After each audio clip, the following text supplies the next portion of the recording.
Les Wachowski ont justement beaucoup galéré pour en arriver là. Ils ont dû faire face à la désillusion de leur script pour Assassin, dont la vente leur paraissait comme un accomplissement total, jusqu'à ce qu'ils découvrent ce que les studios en avaient fait.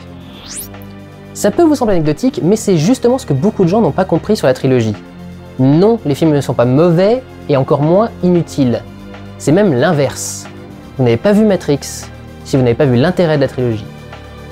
Mais d'abord, pourquoi avez-vous eu cette impression? Comment ça marche une trilogie? Eh bien on a deux possibilités. La trilogie créée suite à un succès commercial, comme Spider-Man par exemple, et qui souvent se répète ou essaye de faire plus, et la trilogie prévue dès l'origine, comme Star Wars. D'ailleurs, la trilogie existe en art depuis que l'art existe. Dans le domaine de la peinture, ça donnerait la forme du triptyque, cher à Kevin Bacon par exemple. Le principe est exploité quand un artiste veut donner un point de vue plus nuancé. Le triptyque 3 études de figure au pied d'une crucifixion, que l'on voit ici, propose 3 variations autour du même thème qui chacune fait une proposition forte et se complètent l'une l'autre. Sauf que là on parle de cinéma et que ça coûte du pognon. Mais genre beaucoup. Problème, c'est déjà assez compliqué de faire un film, alors comment convaincre quelqu'un qu'on a un projet assez énorme pour en faire 3, et qu'il faut absolument en faire 3, sinon ça n'aurait aucun sens.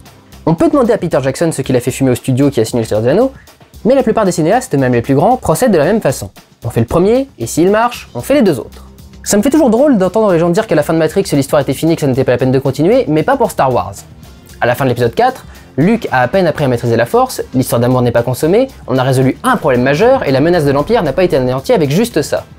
On a tellement l'habitude de considérer les 3 films Star Wars comme un tout, que les gens ne remarquent pas que l'épisode 4 fait exactement la même chose que Matrix. On fait passer pour la grande victoire ce qui n'est qu'une bataille. Les deux films sont en effet faits pour créer à la fois un cheminement qui amène à une résolution, de sorte que le spectateur ne soit pas frustré en fin de film de ne pas avoir ses réponses, et pour susciter sa curiosité quand on lui dit qu'il y a plus à raconter. D'ailleurs, c'est le schéma d'écriture de tous les films, ou encore une fois, l'écrasante majorité. Que ce soit l'épisode du début, du milieu ou de la fin, chacun est structuré avec un problème précis en début de film qui doit être résolu avant la fin. Ce sera un problème secondaire pour les deux premiers, et l'enjeu principal dans le dernier film. Luke doit sauver Leia et détruire l'étoile noire, mais ce n'est que le début d'une quête qui le mènera à vaincre l'Empire dans sa totalité. Si vous dites que Matrix 2 et 3 ne servent à rien, vous dites que Star Wars 4 et 5 ne servent à rien. Le problème, c'est que là où Star Wars respecte les codes du scénario hollywoodien et propose une fin satisfaisante, Matrix fait une proposition différente qui a surpris et un peu déçu son public. Le bordel, c'est que de multiples niveaux de lecture se croisent et que les symbolismes et projections se mélangent pour créer le récit, rendant parfois difficile de laisser le tout cohérent et distinct. Prenons les deux films en tant que tout et essayons de démêler les fils. Matrix Reloaded démarre lorsque les machines se mettent à creuser pour atteindre Sion directement par le sol et y répandre une gigantesque armée de sentinelles. Sion se prépare à se défendre pendant que Neo, Trinity et Morpheus retournent dans la matrice pour accomplir la prophétie en récupérant le maître des clés, un autre programme qui les guidera vers la source et sa mission, libérer les humains avant que les machines n'attaquent Sion. Neo va cependant avoir affaire à Smith, décidé à le convertir également. Après une course-poursuite dantesque, il récupère l'homme qui les guide jusqu'à une tour et meurt. Neo ouvre la porte et se retrouve face à Dieu, l'architecte de la matrice. Il lui explique alors que le rôle de l'élu est tout à fait différent de ce à quoi il s'attendait. Il doit rebâtir Sion avec 23 personnes libérées de la matrice. On lui laisse cependant aussi le choix de continuer à lutter, avec la quasi-certitude de perdre et que le reboot se fasse sans lui. Neo prend quand même cette seule chance de changer vraiment les choses et retourne vers Trinity qu'il sauve de la mort, mais en fait non, mais en fait oui. Alors qu'il apprend la nouvelle à ses coéquipiers, des sentinelles repèrent le vaisseau et le détruisent, et Neo tombe dans le coma après avoir réussi à arrêter les sentinelles. Dans Matrix Revolutions, Neo apprend que l'Oracle a joué le jeu du système de l'élu pour qu'il puisse apprendre par lui-même les divers aspects de la matrice. Elle lui révèle cependant que Smith, qui continue à se répandre à travers le système, va bientôt devenir capable d'infecter les machines du monde réel et qu'il peut utiliser ça dans sa mission personnelle. Il va se rendre à la source de la matrice, la ville des machines, et négocier l'armistice. Alors que la guerre fait rage dans la ville et que la défaite semble inéluctable, Neo rencontre la machine maître et propose de la débarrasser de Smith en échange d'une paix. À l'issue d'un combat de titans, Neo se sacrifie et détruit Smith de l'intérieur. Les machines abandonnent leur attaque à une nouvelle matrice, où chaque personne qui veut être libérée sera relâchée sans discussion, est mise en place. Combien de temps crois-tu que cette paix va durer, cette fois? Mais non! Bon, j'ai un petit truc à préciser. Si vous n'avez pas compris Matrix, ou si vous avez surinterprété Matrix au contraire, c'est possiblement à cause de la traduction française. Donc, avant d'aller plus loin, j'ai quelques corrections à apporter pour le sens et la compréhension des dialogues. D'abord, quand Smith parle de catastrophe pour les récoltes, c'est une traduction un peu libre puisqu'elle parle des récoltes en général. Or, en VO, la phrase insiste bien pour dire que des champs ont été perdus. Il ne parle pas de ces champs-là, et de ces champs-là. A noter également, la dernière réplique du film est particulièrement connotée religion. Mais j'avais la foi. J'avais la foi. La version originale utilise believe, qu'on devrait plutôt traduire par croire, qui peut avoir aussi un sens religieux, mais n'est pas aussi connoté que faith, qui lui traduit littéralement la foi. Elle devrait plutôt dire j'y ai cru, qui laisse une interprétation religieuse possible, mais rend aussi son sens premier, qui est qu'elle a espéré que ça se produise, plus que d'y avoir cru avec une certitude quasi religieuse. Mais surtout, quand l'architecte parle avec l'oracle en fin de film, il ne dit absolument pas « cette fois !» Ça va à l'encontre de tout le message du film de dire que cette situation de matrice libre a déjà eu lieu, et donc aurait déjà échoué. Mais ça reste à vous de décider, cela dit. Parce que voilà, on y vient, voilà le vrai sens de Matrix. Go! Lorsque Neo rencontre l'architecte, il réalise que le concept de l'élu était une autre forme de contrôle. L'idée, pour simplifier un peu le texte du papy, est que si on impose des règles, il y aura forcément, de par la nature de l'homme qui cherche à évoluer et s'accomplir, quelqu'un qui, un jour, n'aura pas envie de les suivre. Et plutôt que de tenter de le faire disparaître, la solution est de canaliser leur volonté en leur faisant suivre un parcours qu'ils croient vertueux, mais qui n'est qu'un leurre. Par corollaire, Vous devez penser aux Wachowski et à leur premier scénario. Neo devant l'architecte, ce sont les Wachowski à qui on a dit qu'ils pourraient réaliser tous leurs rêves les plus fous au cinéma, et dont on a essayé d'utiliser le talent en récupérant leur bon travail et en le triturant dans tous les sens pour véhiculer des rêves plus acceptables pour la matrice hollywoodienne. Voyez en l'architecte le producteur qui massacre un scénario. Et les 5 élus qui sont venus jusque-là, parce que les Wachowski ne sont pas les seuls à écrire des scénarios, confrontés au choix de revenir seuls et d'essayer d'affronter les machines, préfèrent accepter l'idée que la matrice est un mal nécessaire, ce qui permet à l'humanité de tenir. Notons d'ailleurs que les personnes libérées et les élus potentiels sont normalement très jeunes, et qu'on peut facilement leur imposer cette vision du monde. Neo, lui, a rencontré l'amour. Il a un vrai choix qui s'offre à lui. Continuer ce système déshumanisé, ou essayer d'en créer un meilleur, même si les chances sont faibles. Ce que ça provoque, c'est que du coup, il est le seul élu à avoir atteint un tel niveau. Oui, il a fait du leveling depuis Matrix, il a l'air d'être au niveau maximal même. Et aucun autre élu n'avait découvert sa véritable fonction, et était capable de retourner dans la matrice. Il ne peut donc pas y avoir eu de paix avant, messieurs VF. C'est le premier à l'avoir tenté. Neo en sait donc plus que n'importe qui. Il connaît l'existence des deux mondes et le secret qui fait tenir cette matrice, cette société, il connaît tous les tenants et aboutissants. Et avec le savoir, il peut modifier le monde autour de lui. Le premier des messages de Matrix donc, la quête du héros de Neo, est qu'il faut s'accomplir par soi-même, par le fruit de l'accumulation de connaissances. De son côté, Smith s'est radicalisé du fait de sa destruction. Lui qui était l'incarnation des règles n'a pas supporté de voir un outsider mieux maîtriser son monde et revient avec une obsession maladive pour son but, sa fonction. Car l'avantage d'une société, c'est que chacun y a une place et un rôle défini. Comme dans le premier, Smith représente la peur du changement, la peur de devoir s'affirmer par lui-même et de ne plus avoir de rôle ou de fonction. Et une société qui s'enfonce dans la peur et se met à imposer sans discussion ses règles, c'est quoi? Du totalitarisme, de l'extrémisme, au minimum, du conformisme. Une pensée cloisonnée et unique, représentée par la copie forcée, la contamination du virus Smith, qui serait équivalent d'une propagande d'État. Oh, ce besoin d'imposer sa vision à tout le monde, c'est vraiment un trip de... Fasciste. Oui, c'est ça, fasciste. Si vous désiriez un supplément symbolisme sur votre symbolique, on notera que la saga utilise la pluie pour évoquer la matrice. Les gouttes d'eau tombent de la même façon que les lignes de code, et quand Neo se fait ramasser par l'équipe, il est protégé par le pont et la voiture car il ne sait pas encore ce que c'est. On notera que quand Neo fout le bordel dans le monde virtuel, il tire dans de l'eau. Lorsque Smith et Neo se battent, c'est la seule et unique fois de la saga où Neo est sous la pluie, contrairement au premier film, car il sait maintenant tout de la matrice et peut l'affronter. La pluie se mêle d'ailleurs aux vitres miroirs qu'ils explosent en se battant, ce qui représente le fait que chacun essaye de changer la matrice à son image, tout comme Seth est fait. Franchement, les Wachowski sont géniaux. Donner à une idée philosophique une transcription dans un effet spécial. Ces bulles sont toutes les gouttes, les infimes particules de matrice qui sont expulsées par l'onde de choc du nouveau monde qu'installe Neo. Et ce nouveau monde, qui vous donnera la clé de toute l'histoire de Matrix, sa leçon de morale, c'est ça.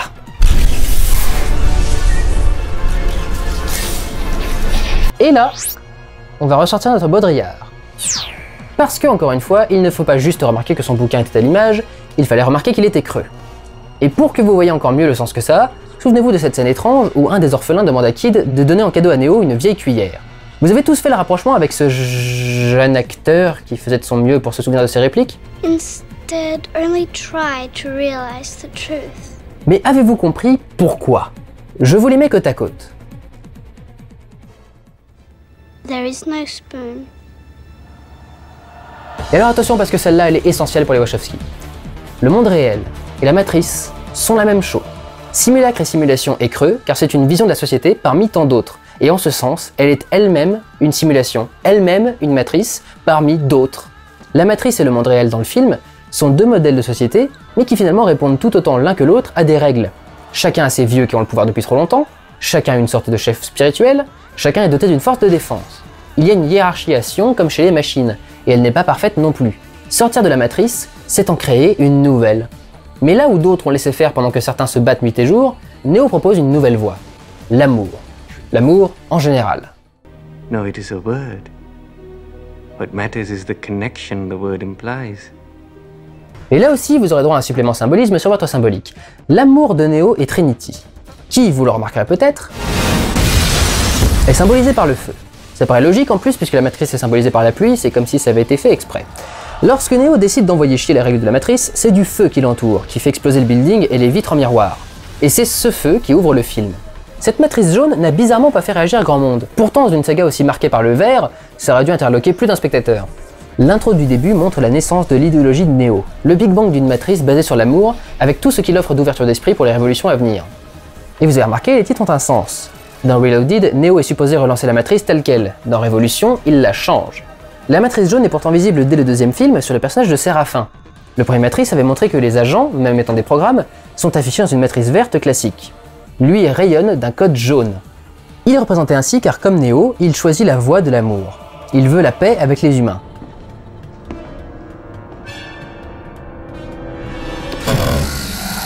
Voilà tout Matrix résumé en un plan.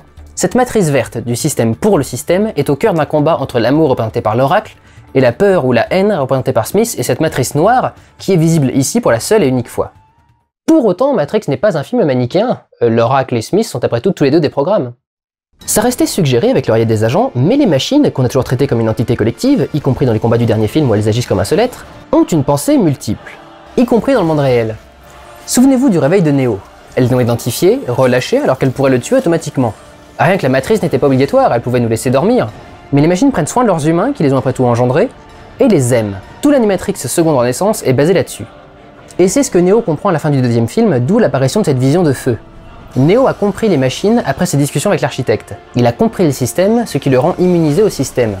Il a compris, grâce au discours du conseiller Haman et à la cuillère, que la solution la plus viable est la symbiose. Les machines ont besoin des humains, et les humains des machines. Le système a besoin de main-d'œuvre, mais la main-d'œuvre a aussi besoin d'un système. Les deux sont d'ailleurs hybridés grâce aux connecteurs que les humains utilisent encore. C'est parce qu'il est conscient de ça qu'il développe sa capacité à arrêter les machines et à les regarder avec sa vision, sa propre façon unique de les voir, elles et leur système. La résolution du film est aussi intelligente qu'elle peut sembler décevante. Le fait que Smith sorte la réplique de Satie n'était pas là uniquement pour faire rire. Cookies need love like everything does. Il faut noter que des scènes qui montraient les Smiths s'engueuler entre eux n'ont pas pu être tournées pour des raisons de budget, et également qu'ils répètent la phrase de l'oracle avec le corps assimilé de laquelle il se bat. Ça implique que les individus, même sous le pire joug dictatorial, restent des individus et qu'il est impossible d'uniformiser la pensée humaine. Smith possède les mêmes pouvoirs que Neo, parce qu'il connaît la matrice aussi bien que lui et est aussi arrivé dans le monde réel. Mais là où Neo l'a fait en accumulant des connaissances, Smith l'a fait en forçant le monde à le rejoindre. Il connaît donc tous les aspects de la matrice parce qu'il a assimilé tous ces individus. Neo applique alors contre lui la méthode qu'il applique contre les machines. Accepter de jouer selon les règles du système pour mieux le faire changer. Se faisant convertir par Smith, il laisse son code, sa façon de penser le système, rejoindre le réseau des Smiths et ainsi éveiller le désir d'amour et de paix dans chaque corps que le virus a assimilé. Chaque individu se voyant rappeler l'espoir alors que Smith vient de les forcer à le rejoindre, se révolte contre sa pensée unique. L'histoire se termine sur un lever de soleil, créé par la petite fille Satie, tous deux symboles de la renaissance et du renouveau, qui pour la première fois depuis des centaines d'années, virent cette ambiance verdâtre et terne pour y faire exploser les couleurs de l'aube. Donc, monsieur Baudrillard, les Wachowski ont compris votre livre, mais pour eux, vous n'avez pas raison. Vous n'êtes qu'une des possibilités explorées dans leur film, et chacun peut avoir sa vision de la vie, et qui sait, réussir à la faire partager au monde. Je tenais particulièrement à défendre Matrix 2 et 3, et ce pour une raison simple. Sans eux, vous n'avez pas reçu le vrai message des Wachowski. Vous n'avez pris que ce qui était facile. On va, maintenant que vous avez tout compris au message de Matrix, passer aux multiples niveaux de lecture et symbolique importantes pour mieux comprendre certaines actions ou personnages. La matrice reste clairement avant tout une dénonciation du capitalisme, puisque la première chose que l'on voit dans le film, c'est une pointeuse pour les horaires d'agents de sécurité tous habillés pareil. On notera aussi que le seul humain non libéré clairement visible à l'écran est une femme qui rentre des courses. L'autre humain non libéré est cette femme à qui le mérovingien fait manger un dessert. Le luxe du lieu, et du ghetto d'ailleurs, évoque tous les subterfuges que la société crée pour faire oublier la matrice. Là où un orgasme dans le monde réel est atteint entre deux personnes qui s'aiment et avec labeur, d'ailleurs j'arrive jamais à savoir s'il jouit ou s'il laisse tomber, le gâteau le fait en quelques secondes et provoque un effet aphrodisiaque que l'homme comble avec... She wasn't kissing your face, my love. Voilà, donc bien moins cool ou en tout cas partagé.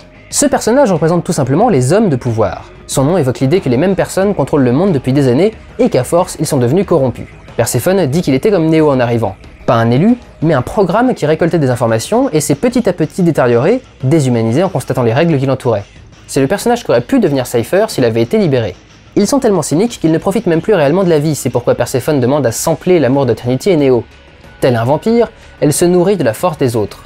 Mais elle mérite bien son mari, la vie est un jeu pour eux, y compris quelque chose d'aussi important que la matrice. Vous vous souvenez que l'eau la représente. Get out. Brusque changement comparé à Sion, qui est plus délabrée que luxueuse. Le combat n'est pas aussi facile que de se laisser porter par les règles. Elle représente une autre matrice, pensée pour les humains. Ici, les machines les servent. Par conséquent, les pensées y sont multiples. Il y a un conseil pour gérer la ville, et Morpheus rêve de paix alors que Locke est pour le combat. Ils sont une projection dans le monde réel de l'opposition entre Neo et Smith. C'est intéressant si on rapprochait du personnage de Niobe, qui est sorti avec les deux. La question essentielle traitée au cours de la saga est celle du choix. Mais vous l'aurez remarqué, chaque personnage a une vision différente de la validité d'un choix. Choice is an illusion. You didn't come here to make the choice. You've already made it. The problem is choice. Pour Smith, le choix n'existe même pas. There's no escaping reason, no denying purpose. Mais Neo dit bien faire un choix en fin de film, alors what the fuck? La théorie des Wachowski, c'est qu'en vérité, le choix n'existe pas vraiment. Tout ce que nous sommes nous pousse à emprunter une direction, tout en ayant la possibilité d'aller dans une autre.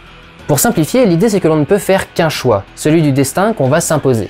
Et même ce choix n'est que le résultat de nos expériences de vie. Pour toutes les réactions possibles que Neo affiche dans le téléviseur, la caméra et le personnage finissent toujours par en choisir une spécifique. Neo a en fait été créé par l'Oracle, qui avait aussi prédit à Trinity qu'elle tomberait amoureuse de l'élu. Comme la Trinité elle-même, l'amour entre Neo et Trinity est aussi suggéré qu'auto-inspiré. C'est ainsi que l'Oracle a pu briser le schéma de la matrice. L'idée, c'est qu'à partir du moment où il a voulu pousser sa curiosité plus loin, il était évident pour l'Oracle que l'envie de garder son amour en vie le mènerait, qu'il le veuille ou non, à lutter pour un monde où son amour sera possible. Neo, ayant pris conscience du système des machines et s'étant découvert être l'élu, peut désormais le comprendre, ce qui implique un certain déterminisme. S'il sait où va le code, il peut prévoir son parcours. Cela le conduit au rêve du début de film. L'amour, la force qui lui permet de se battre pour changer le monde, l'engage sur un chemin qui l'amènera inexorablement à tout perdre. L'Oracle le dit, il a déjà fait son choix. Pour profiter de l'amour de Trinity, il doit être libre, mais il doit se battre pour garder ce droit. Se battre le conduira probablement à perdre Trinity, mais permettra à d'autres de le vivre et de profiter de cette nouvelle matrice libertaire. Après une quête d'apprentissage et de savoir de 3 films, la leçon c'est qu'il faut trouver sa propre voie. C'est ce qui fait qu'on ne peut pas dire que l'histoire est terminée à la fin de Matrix. La solution proposée n'est qu'un conflit manichéen, irréfléchi et brut. Il serait Smith si la fin de sa quête était de tataner de la machine et de leur imposer d'autres règles. Neo a appris à se connaître lui-même dans Matrix, à connaître son monde dans Matrix Reloaded, pour qu'il parvienne à le changer dans Matrix Revolution. Une solution qui n'avait jamais été envisagée, et crée ainsi son propre système. Un système qui n'essaie pas de forcer les gens à suivre un même code, mais qui leur permet de développer le leur. C'est pourquoi si vous aviez votre propre interprétation de Matrix, il est vital que vous la gardiez. Que vous oubliez même tout ce que je viens de vous raconter. Parce que mon trajet était de remonter la voie choisie par les réalisateurs, mais eux-mêmes ont fait exprès de laisser des tas de niveaux de lecture différents sans compter ceux que vous-même et votre culture amèneront au film. Et ce qu'ils veulent, c'est que vous trouviez vos réponses, votre interprétation, votre voix. Mais bon, quand même, je vais rajouter un petit truc. But I couldn't find anyone like me in the world, and it felt that my dreams were foreclosed simply because my gender was less typical than others. If I can be that person for someone else, then the sacrifice of my private civic life may have value.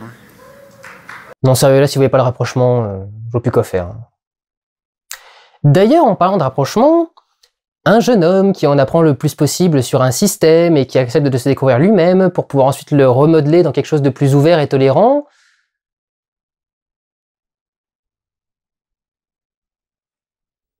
Non? Bon, d'accord. Il y a une dizaine de niveaux de lecture applicables au film, du religieux au païen, de l'art à l'informatique, du conte de fées à la quête initiatique.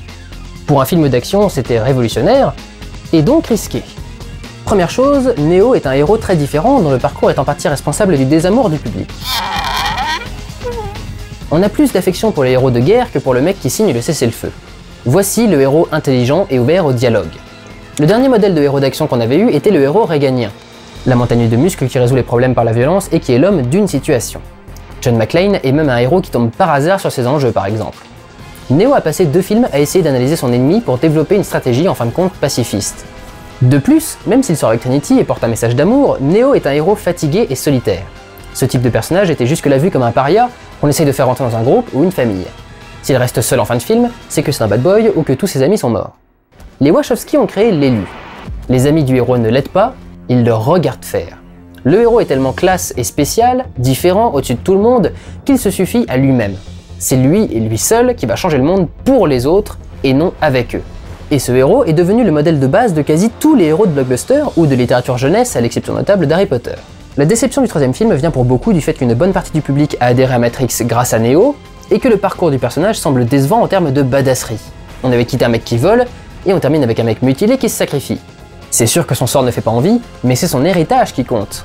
Le héros du premier film s'inspire en partie des comics, donc c'est comme si on aboutissait à la mort de Spider-Man. Et les résurrections à outrance de Marvel ont prouvé que le public déteste qu'on tue ses héros. On a réveillé le goût du grand public pour les super-héros solitaires. Le schéma du groupe qui sauve le monde ensemble dans la production mainstream est devenu minoritaire, ou alors ils sont tous des élus, ceux qu'on voit arriver avec des films comme Avengers ou Justice League. Mais plus encore que du comics, cela vient du jeu vidéo, le premier médium à avoir placé le spectateur au cœur de son histoire, et qui a développé cette image du joueur en tant que sauveur de son propre monde, qui lui était éternellement reconnaissant. Le génie des Wachowski sur Matrix a été de faire rentrer les sous-cultures de l'époque dans la culture de masse. Ils utilisent en effet le jeu vidéo pour inspirer aussi bien leurs histoires que leur mise en scène. On peut voir une forte influence du jeu de combat. Les multiples Smiths rangés en ligne droite, tous identiques et sans bouger, évoquent clairement une foule de jeux vidéo qui à l'époque ne pouvaient pas faire autrement que cloner et laisser leur public fixe. On le retrouve surtout dans le combat entre Morpheus et l'agent sur le toit du camion. Puisqu'ils sont sur un véhicule, le décor scrolle ou défile constamment derrière eux pendant qu'ils se battent à coups de poing ou de pied, et encore une fois quelques coups spéciaux, sans parler du travelling circulaire qui ouvre l'affrontement et qui évoque clairement le jeu Soul Calibur. D'autres plans évoquent les environnements en 3D précalculés de Final Fantasy VII et son design cyberpunk, ainsi que ces monstres qui semblent avoir beaucoup inspiré le système de défense des machines, pendant que la station de métro prise dans une boucle donne l'impression que Neo est tombé dans Mario Bros. Ce qui se marie bien avec le sous-texte des limbes et des enfers du début de Révolution. Les mouvements de caméra virtuelle qu'on observe dans la bataille contre les Smiths sont impossibles à réaliser en vrai, et évoquent donc également un héritage jeu vidéo, sans parler du fait qu'il s'agit d'un des premiers films à faire le pari de l'acteur virtuel photoréaliste. Et encore, le premier était un film entièrement en images de synthèse. Le film reprend l'idée du personnage qui améliore ses statistiques et monte de niveau. C'est pourquoi Neo tient le coup contre Smith. Il a atteint quelque chose de tel que même s'il prend des dégâts, ça ne se sent pas. Les Wachowski poursuivent ainsi l'aspect jeu vidéo des vêtements. Neo a une tenue d'élu, une robe de prêtre, et les autres personnages semblent s'être décidés comme si eux aussi étaient à un stade maximum.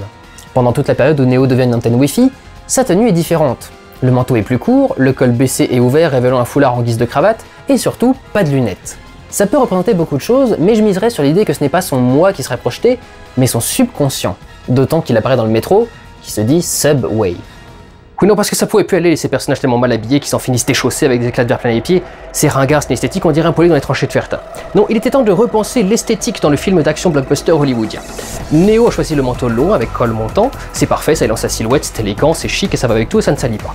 Un pantalon assorti, tes chaussures te filent parce qu'on se pas mieux avec tes Mephisto, et bien entendu les lunettes pour afficher son mépris en cachant ses yeux. Trinity nous propose une combinaison de cuir brillant noir intégral, les bottes en cuir également, les lunettes en courbe pour souligner la féminité, une tenue idéale pour les high kicks et pour les promenades en bord de mer. Vous croyez que si Neo la laisse au soleil trop longtemps, ça fait comme les fauteuils en cuir d'une voiture et il peut plus la toucher pendant 2 heures? Morpheus, quant à lui... Morpheus prend de la drogue. Et c'est très mal. Pour terminer sur le jeu vidéo, la fin de Matrix montrait Neo activer une sorte de cheat code en devenant l'élu. Matrix Reloaded met en évidence qu'un cheat reste basé sur le code du jeu. Il devient plus fort en reprogrammant le jeu et en lui ajoutant ses règles.